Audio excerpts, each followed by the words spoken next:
Welcome to the program, Caleb Sailor's Multimedia Journalist, SuperTalk Mississippi News.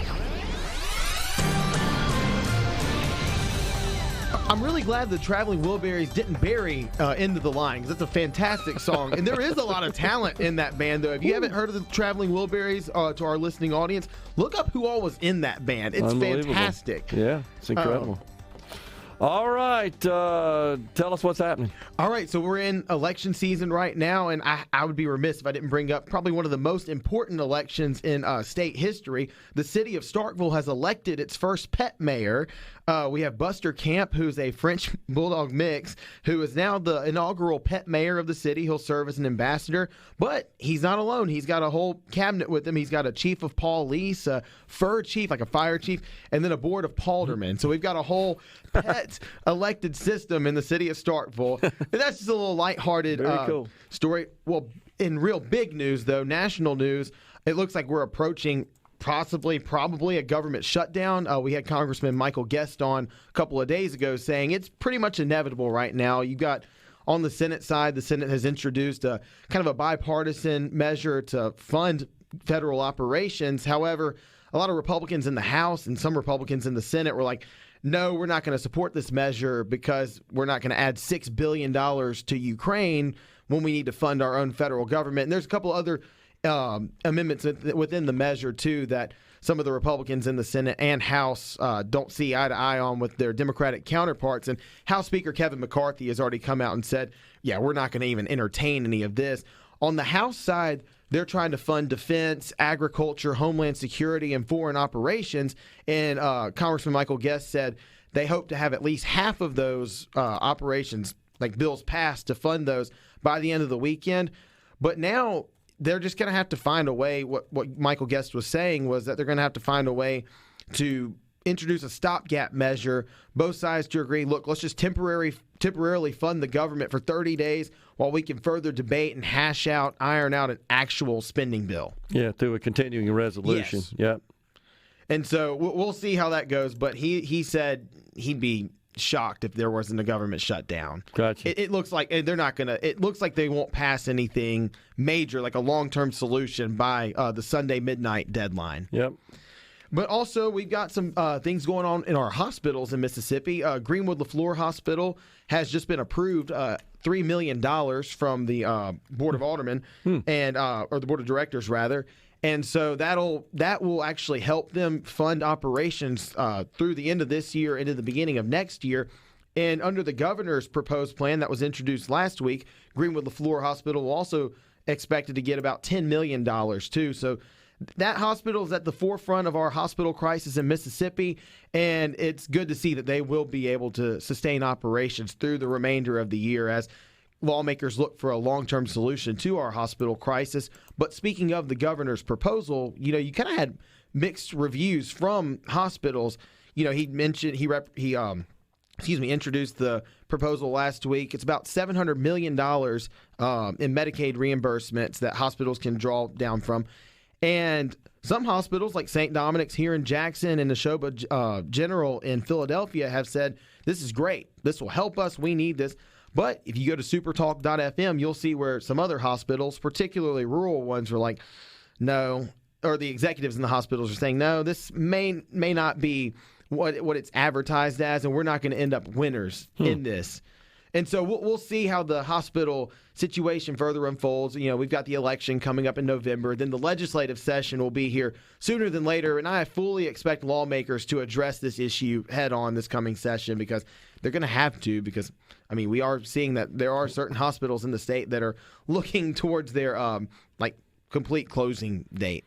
I think it's a question of exactly what can the government do, and how much should the government get involved in this. But I think just because it is affecting the entire state, I think the legislature is going to at least discuss it. Absolutely. They're going to have to at least discuss it.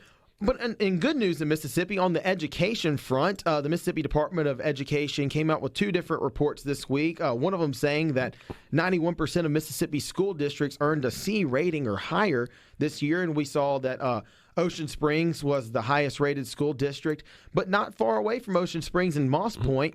They had their highest rating ever in Mississippi. They were usually an F-rated school, and they've got it up. And so I think it was their first ever A rating in their school district's history, which is good to see that you have schools overperforming, overachieving in Mississippi, where we've had struggles in education here lately. And then the MDE also saw a drop in chronic absenteeism the past school year, the 2022-2023 school year, which is good.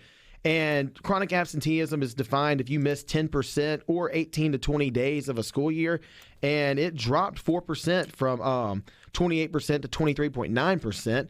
And so you're seeing more kids back in the classroom, more kids not missing school for any reasons, and then you're seeing the positive results of that with the test scores, with schools getting higher ratings. Yeah. Well, that's all good news. All right, so you talked a little bit about this Medicaid situation. Yeah. We just had Drew Snyder in here talking about that. Still has to be approved by the federal government, by the CMS. So, but all indications would, I think, point to approval. Yes. I don't see why it wouldn't get approved by CMS. Well, it's nothing new. It's been done in other states. Drew talked about that as well. Something I've been talking about a lot on the program here that's starting to get a little attention is PERS, the PERS program. So I don't know what I don't have any specific recommendations on how to cure its financial challenges, but this is something else I think the legislature's really going to take up. Absolutely. They're going to have to look into it. And I know you had Mayor Robin Tannehill on earlier in the week to discuss it, and I know you talked to Mayor Toby Barker of Hattiesburg. I know they've been kind of the champions of like, hey, we've got to do something about PERS right now. The legislature is going to absolutely have to address this upcoming legislative session. Yeah, and we're hearing, of course, a lot of concerns from mayors, such as Mayor Tannehill of Oxford, because they have to fund that out of their revenue, and their revenue primarily is sales tax diversions, at least at the city level. And so it's unlike the state agencies. The state will just appropriate more money to those agencies to cover this. So this is going to be something they're going to be talking about. Absolutely. It's we've talked about this before off record. It's a nightmare. Yeah, it's a mess. It is. In the hands. It is. So something else that's going on is we just found out about Southern Miss basketball coach. Joy Lee McNellis, the women's basketball coach at Southern Miss, her lung cancer has returned. She's been battling lung cancer on and off since 2017, but she's going to persevere. She's going to be getting treatments at Forest General Hospital there in Hattiesburg, but she said she will coach. The show goes on, and she's also helping other people who have been diagnosed with cancer in the local community too. I've met Coach McNellis a couple of times, and one of the kindest human beings on earth, salt of the earth human being, and I hate that she's going through this. My prayers are with her and with the Southern Miss women's basketball team, but if there's anyone that can fight this and overcome this, it's her. She's delightful. I had a chance of having dinner with her. It's about 4 months ago, back in May. She was a featured speaker at an IT event. Wow. And I was also honored to be a speaker, and the speakers had dinner the night before, and she's impressive. Absolutely. And we wish her the absolute 100% full recovery. She's such a good mentor to those young ladies that she coaches. You could just tell from just talking to her, she's just a coach's coach. And she's a good coach. I mean, she's taken really the Golden Eagles to the Elite Eight. She's been something they've never done before. No, right? Never before. And she's one of the most historic coaches in Mississippi. Not just in terms of women's coaches, but like all around. And is the winningest women's basketball coach in Southern Miss history. Has been there for 20 seasons and just remarkable role model. All of her former players just praise her endlessly.